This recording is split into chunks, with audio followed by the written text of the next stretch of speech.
At first, this was described as a straightforward dispute on a movie set. Blake Lively and Justin Baldoni were said to have creative differences. People took sides. Some stayed quiet. Others unfollowed each other.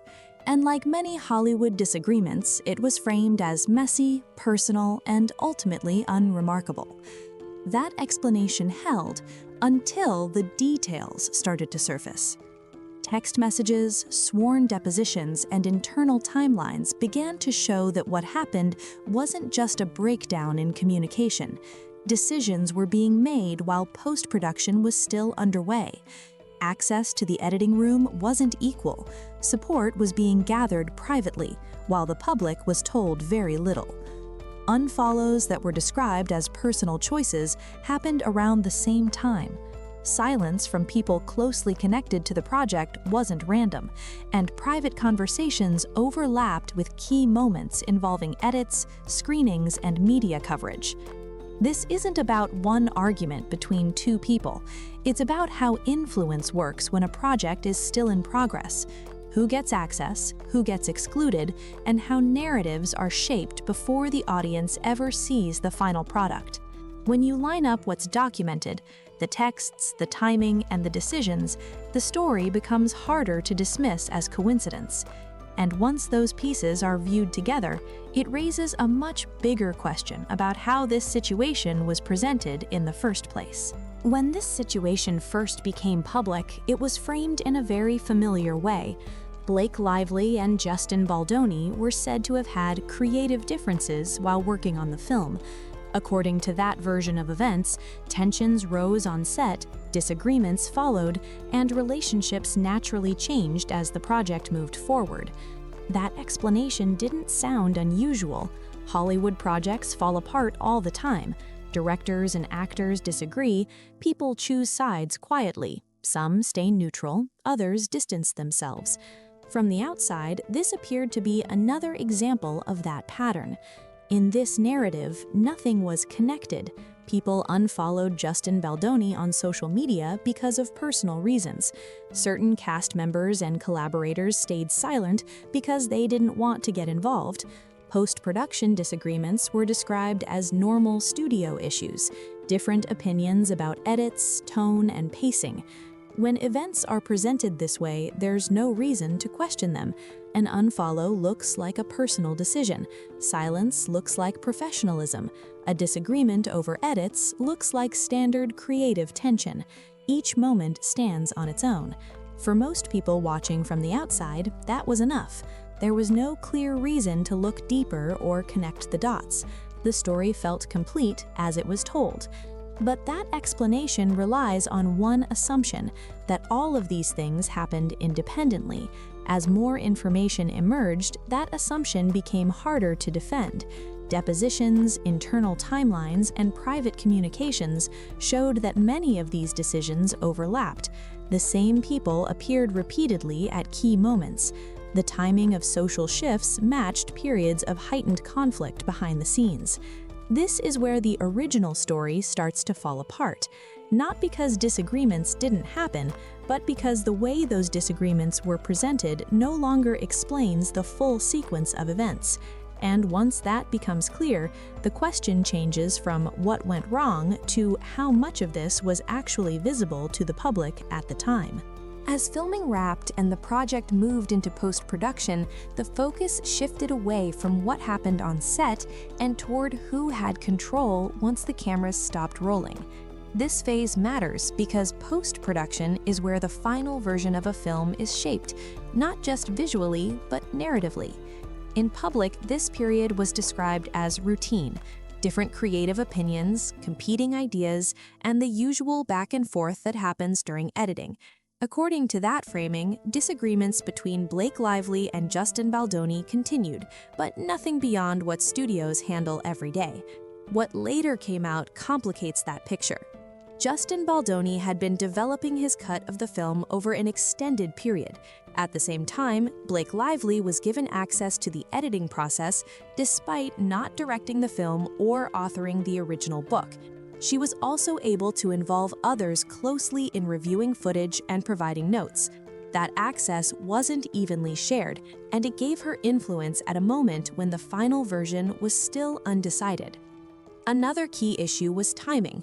Blake's cut was assembled under significant time pressure and positioned as a direct alternative to Justin's version.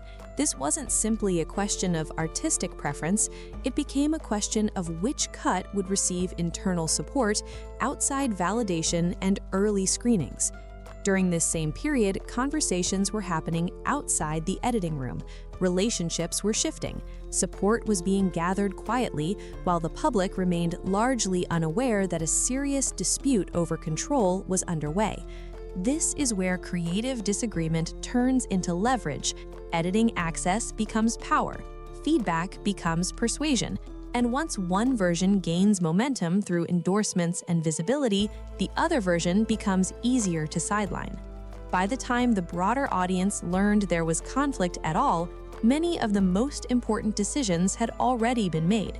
Control over the final cut had largely been settled behind closed doors, making it far easier for one version of events, both on-screen and off, to take hold. While decisions were being made in post-production, changes were also happening publicly, especially on social media. Several people connected to the film unfollowed Justin Baldoni around the same period. At the same time, others who were closely involved chose not to say anything at all. On their own, these actions didn't seem significant. People unfollow each other for personal reasons. Staying silent during controversy is often described as taking the high road, and in Hollywood, avoiding public statements is sometimes seen as the safest option. But context matters. These unfollows didn't happen months apart or after a public blow-up. They happened during a narrow window, while disputes over the edit and control of the film were still unresolved. The people involved weren't random observers. They were connected to the same project, the same production, and the same internal conversations. Silence also played a role. Cast members and collaborators who might normally clarify their position or distance themselves publicly didn't do so. There were no neutral statements and no attempts to correct assumptions. In situations like this, silence doesn't stay neutral for long. It often gets interpreted as agreement. Taken together, these social shifts sent a message before any official explanation was offered. Lines appeared to be drawn quietly. Support looked one-sided, and for outside observers, those signals shaped perception long before details became public. In professional environments built on relationships, this kind of social alignment carries weight. Who unfollows whom matters. Who speaks and who doesn't matters. These signals influence how stories are understood, especially when information is limited. By the time the dispute became widely discussed, the groundwork had already been laid. Public perception wasn't forming in real time. It had been influenced weeks earlier through quiet, visible actions that were easy to dismiss individually, but harder to ignore when viewed together. As public perception continued to settle, a new layer of information began to emerge: private text messages. These messages mattered because they provided direct insight into what was being discussed privately, while the public was seeing very little. Among the most significant were messages involving Taylor Swift. Until this point, Taylor had been described as largely separate from the conflict, someone who contributed music to the film and happened to be present around certain moments. The texts tell a more involved story. In these conversations, Blake Lively repeatedly discussed her issues with Justin Baldoni, her concerns about how the film was being handled, and her frustration with how events were unfolding. The tone of the messages shows a high level of emotional intensity, but also something else: ongoing coordination. These weren't one-off complaints. They were part of a continuing dialogue that tracked closely with key moments in post-production and media strategy. Taylor's responses are also important. Over time, they show a shift. Early messages are supportive and sympathetic. Later ones reflect exhaustion, distance, and an effort to set boundaries. At one point, Taylor directly tells Blake that her messages no longer sound like her, that they feel scripted, overly careful, and less personal. That change didn't happen without reason. The timing of these exchanges matters. Many of them took place before major media coverage and before legal actions became public. That means concerns, plans, and interpretations were being discussed privately, well in advance of what the public would later see framed as sudden developments. These texts also reference coordination beyond just two people. They mention group conversations, shared understanding, and a sense that multiple people were aligned on next steps. While not every detail is spelled out, the implication is clear. Decisions weren't being made in isolation. This is where the narrative shifts again. Text messages don't replace facts, but they provide context.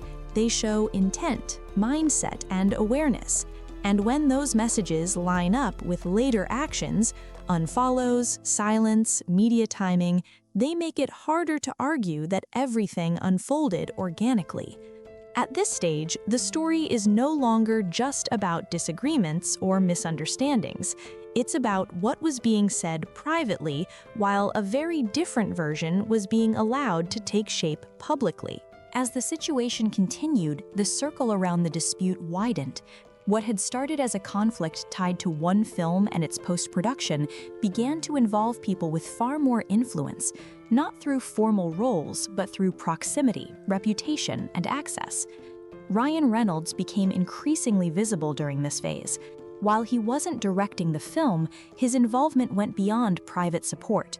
Messages and communications show him actively engaging with others about the situation, praising one version of events and reinforcing the idea that the conflict was already resolved in Blake Lively's favor.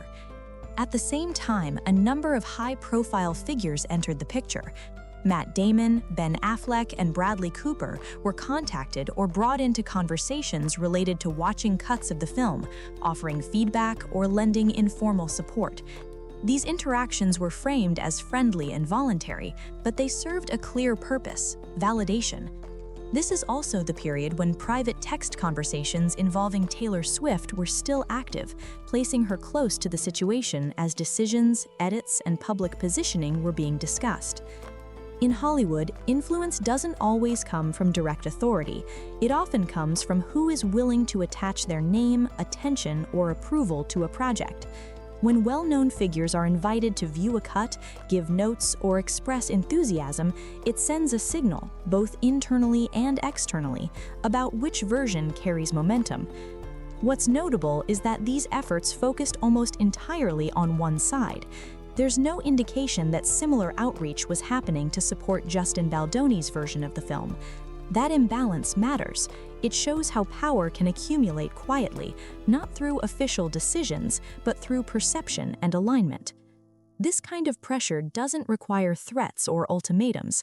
The presence of influential allies alone can shape outcomes.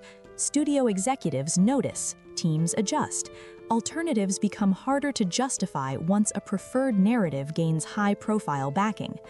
By this point, the dispute was no longer just about editing choices or creative control. It had become a question of scale.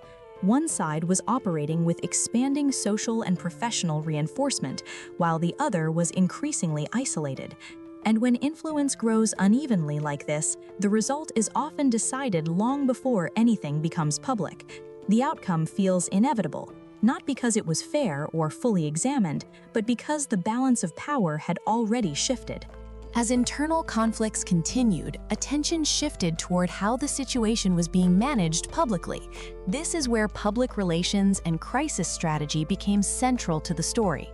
Blake Lively added new legal and PR representation during this period, including a crisis PR specialist. At the same time, media coverage began to reflect a more consistent narrative, one that framed events in a specific way and emphasized certain claims while leaving others unexplored. A key moment came with the publication of a New York Times article. The timing mattered. By the time it appeared, many behind-the-scenes decisions had already been made, and public perception had largely settled. The article didn't introduce a new conflict, it reinforced an existing one. PR works best when it aligns with momentum. In this case, unfollows, silence, social alignment, and high-profile backing had already shaped the landscape. Media coverage then helped solidify that framing for a wider audience. What's important here is not whether media outlets acted improperly, but how narratives gain authority. Once a version of events appears in a respected publication, it becomes harder to challenge, regardless of what additional information exists. Crisis management doesn't require fabricating facts. It often involves emphasizing certain truths while minimizing others. And when that strategy is successful, it can make complex disputes appear straightforward.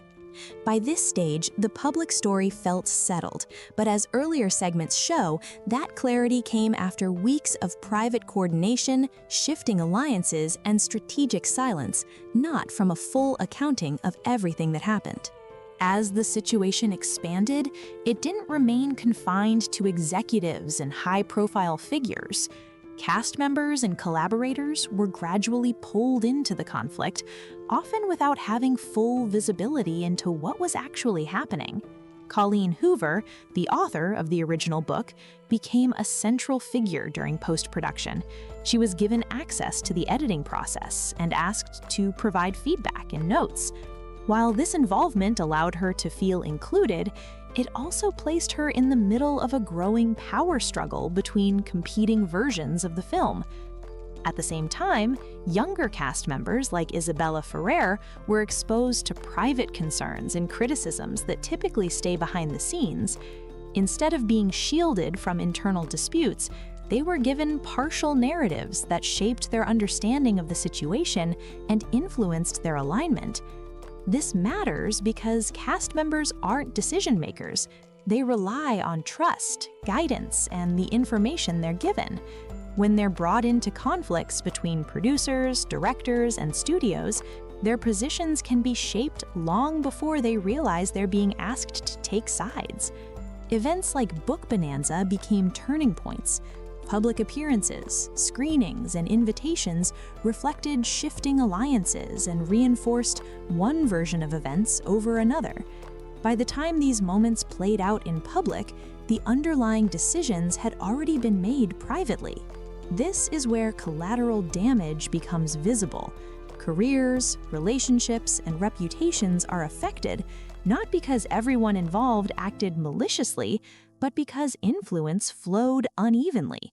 And once people are pulled into a dispute without full context, stepping back becomes increasingly difficult. At this point, it becomes important to step back from individual moments and look at the broader pattern. This story isn't about one argument, one edit, or one text message. It's about how the same sequence of actions repeated across different situations. First came access to the editing process, to private conversations, to decision makers. Then came alignment, unfollows, silence, and public distance from one person. After that came validation, screenings, endorsements, and media framing.